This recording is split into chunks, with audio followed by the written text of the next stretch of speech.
Hey folks, welcome back to Frankenstein. We have finished the first two volumes of the 1818 edition, and today we're looking at volume 3, chapters 1 through 2.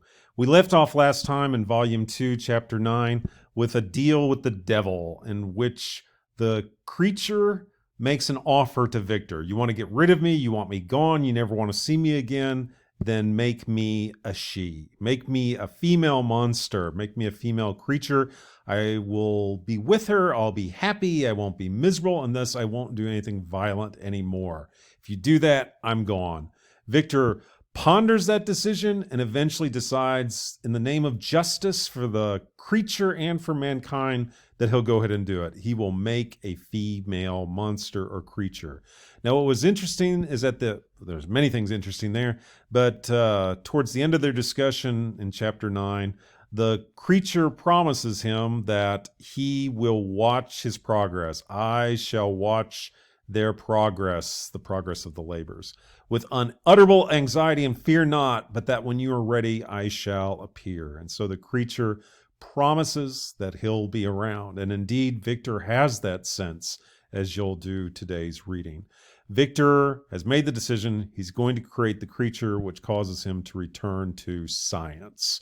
As you might remember, he had fallen in love with science, and then after creating the monster, he had fallen out of love with the monster, so much so that even, I guess you could say, even the sight of a, what do you call those things? Oh my word, stethoscope. That's not the word I want. But even the sight of a stethoscope would make him nauseous. But he has to return in order to do that. Victor and Henry Clerval are now going to go on the gap year trip, I guess you could say. Victor says that he needs to return to England and to see a man for help with creating Mrs. Monster. Why he needs to do that, I don't know, because he was able to make the first monster by himself the first time. But anyhow, it gets us off the continent and over to England. So just keep in mind, we are in Geneva now, and we're going to move through all these different spots and go to London, England, and eventually from there, Edinburgh, and then up here to the Orkney Islands.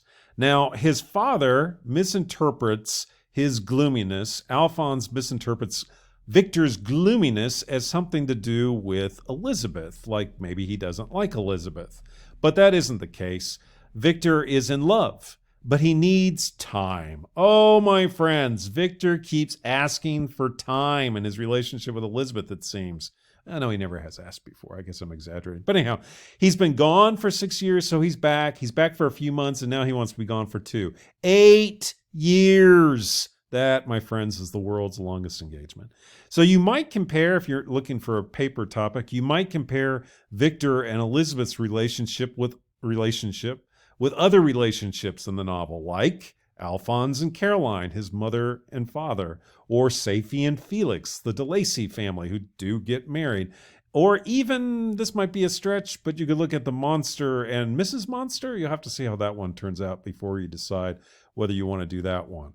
But world's longest engagement. So we're getting ready to say goodbye to Henry. In more than one sense. In fact, Victor pretty much, this is no spoiler alert. If you read this chapter, you definitely know that Henry is no longer in existence, because you have this really moving part in chapter 1 where he talks about death and where is Henry now and how do we understand Henry. So it's also interesting if you look in chapter 2 that you could look, if you're looking for another way to compare and contrast, Henry and Victor are an interesting combination to look at. This is in chapter 2. He says, but in Clerval I saw the image of my former self. And so in some way, shape, or form, maybe Henry was what Victor could have been if Victor had made different choices. You don't have to, as you read through these chapters and you see all these different names, you don't have to know or pay all that much attention to them, but you just need to get the bigger picture. And the bigger picture, right, is that we're moving away from Geneva, we're moving away from the European continent, and we're moving to London, and then we're moving to Scotland, and then soon we'll be moving to Ireland. We're moving to the United Kingdom. Of course, this is the Shelleys' home, and it's also the home of the initial readers of the book. So as these chapters are going to go on, Victor is going to leave Clerval behind for a couple months. That's the plan. And he's going to go up here to the Orkney Islands, which is the very northernmost part up here. It's a desolate spot.